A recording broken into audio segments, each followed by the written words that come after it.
Olá, meus irmãos, tudo bem? Nós vamos estudar aqui, continuar estudando, né, a carta de Paulo aos Romanos. Nós vamos dar início aqui ao estudo do capítulo de número 2, o segundo capítulo de Romanos.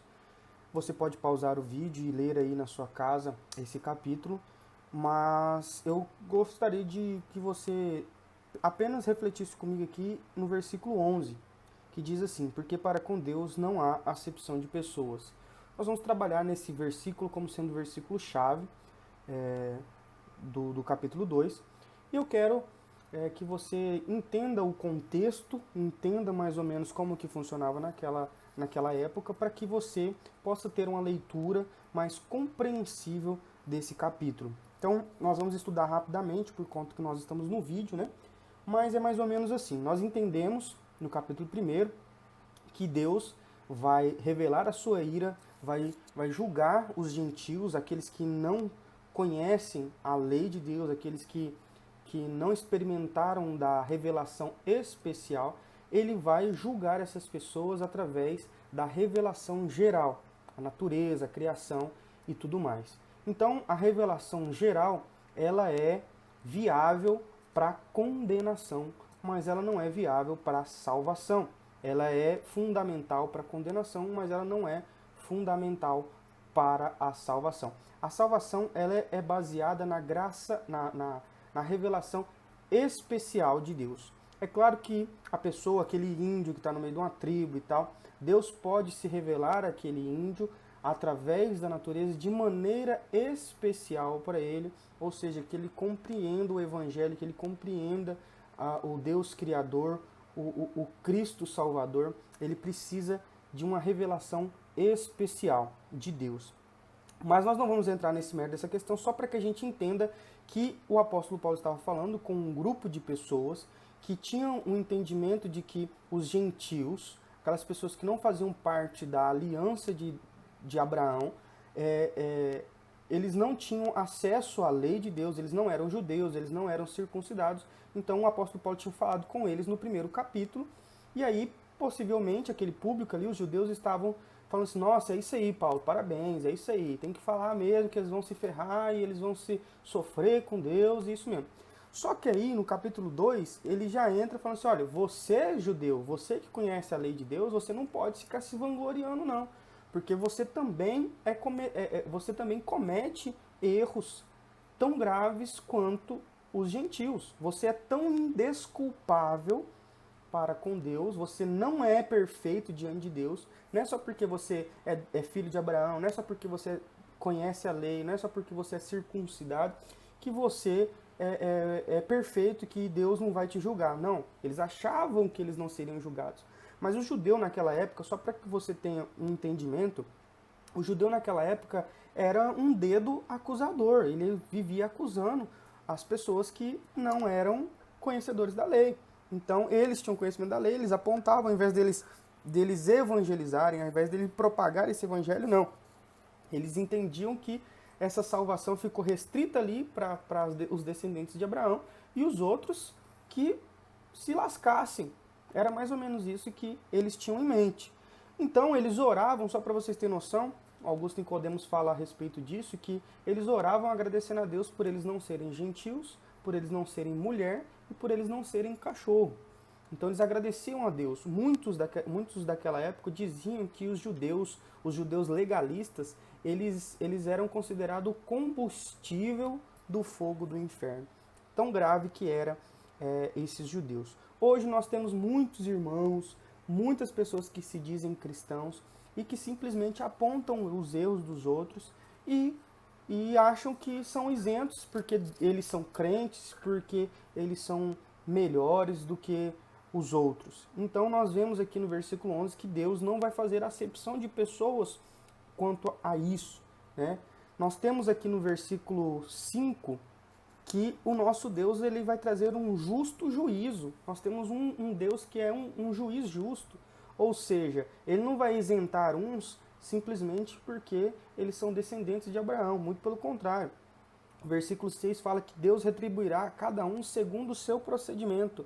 Porque é isso que é justiça. A justiça nada mais é do que você dar a cada um aquilo que ele merece, né? Eu sempre gosto de usar o exemplo por exemplo, da criança que está fazendo bagunça na sala de aula e a professora manda todo mundo ficar sem recreio por conta de uma criança só.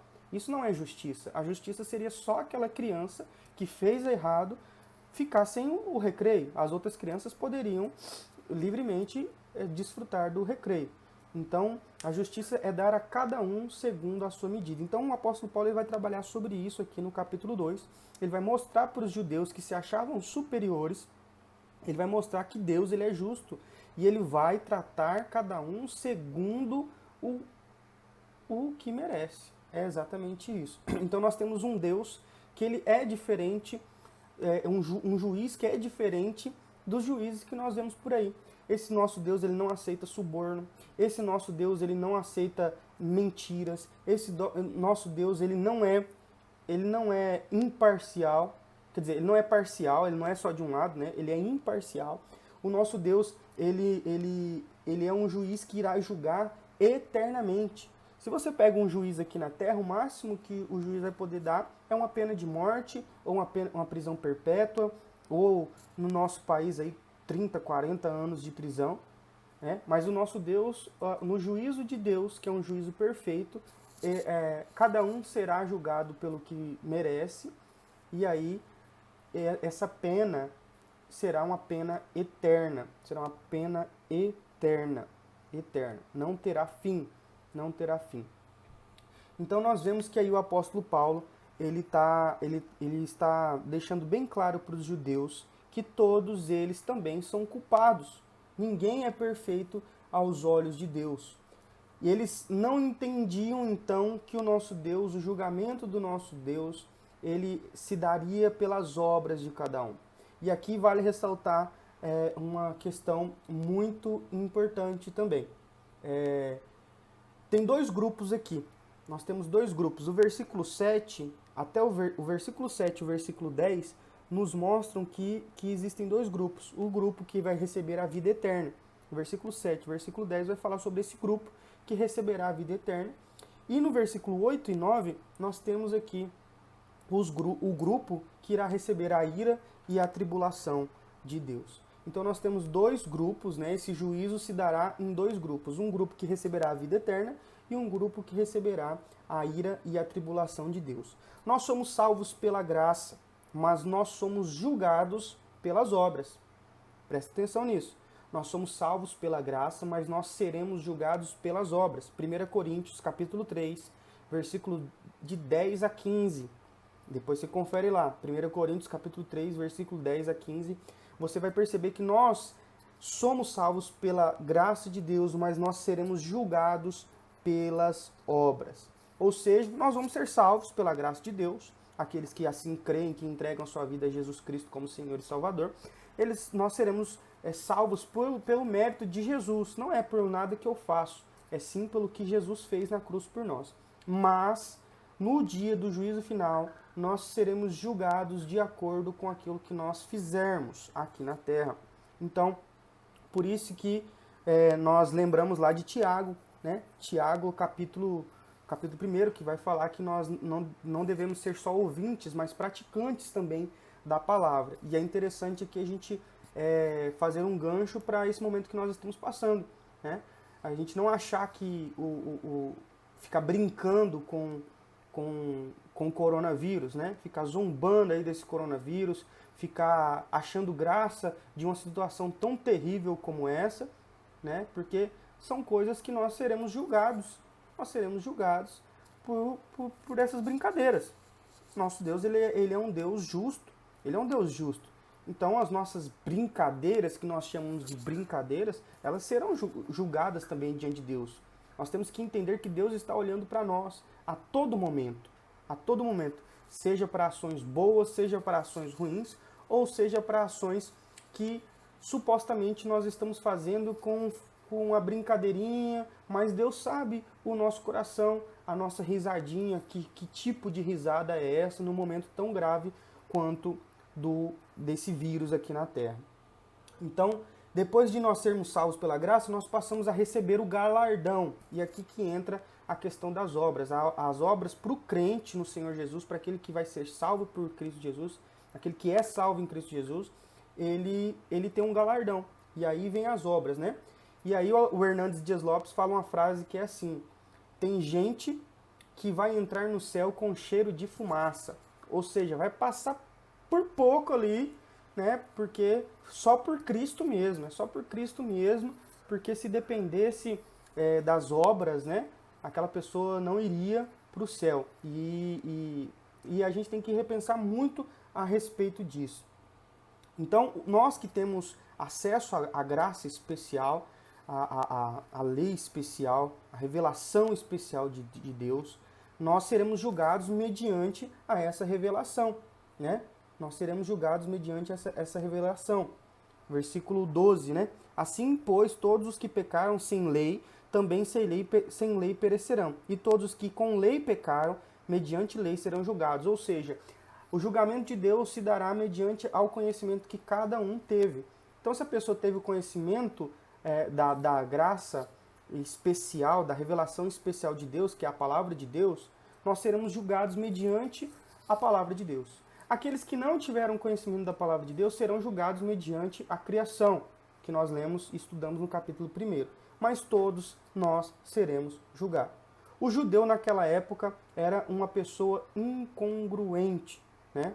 E o que é incongruência? E aqui eu quero terminar o nosso estudo deixando essa reflexão para que nós não sejamos incongruentes, né? O judeu, ele era aquele cara que falava, mas não praticava.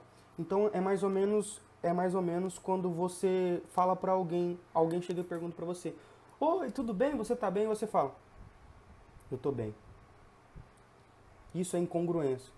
Você não reflete, você não aparenta ser aquilo que você diz ser. A sua boca fala, mas você não é. Então o judeu era um judeu incongruente, uma pessoa hipócrita, uma pessoa falsa.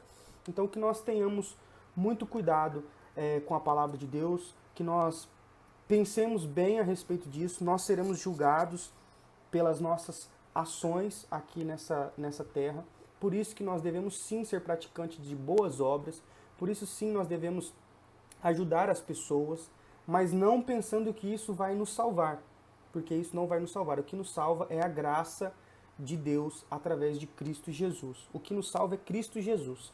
Mas depois que Jesus entra no nosso coração, nós temos que ser praticantes de boas obras. Nós temos que ser cristãos e não pessoas incongruentes. Nós temos que refletir, o nosso rosto tem que refletir a Jesus e não o contrário. Que Deus nos ajude, que Deus nos abençoe e que você possa, em nome de Jesus, ler esse texto e aprender alguma coisa. Risca aí a sua Bíblia, marca a sua Bíblia, né?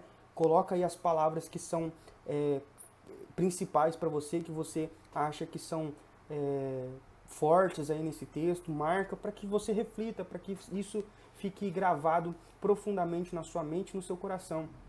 E que nós, como Igreja do Senhor, possamos ser praticantes de boas obras e entender que Deus não irá fazer acepção de pessoas no dia do seu julgamento. Ele irá julgar tanto os cristãos quanto os não cristãos. Que Deus te abençoe, em nome de Jesus. Quero orar por você. Senhor nosso Deus, que o Senhor possa, em nome de Jesus, trabalhar nos nossos corações, fazendo com que nós possamos aprender cada dia mais da Tua Palavra e colocar em prática aquilo que nós aprendemos, ó Deus. Ó Deus, que o Senhor tenha misericórdia de nós nesse momento tão difícil que o nosso país, o nosso mundo tem passado com essa epidemia, e que o Senhor possa olhar para nós com um olhar de misericórdia, ó Deus, em nome de Jesus. Nos ajude a ser fiéis ao Senhor, nos ajude a ser temente a Ti, em nome de Jesus. Amém. Deus te abençoe, um grande abraço.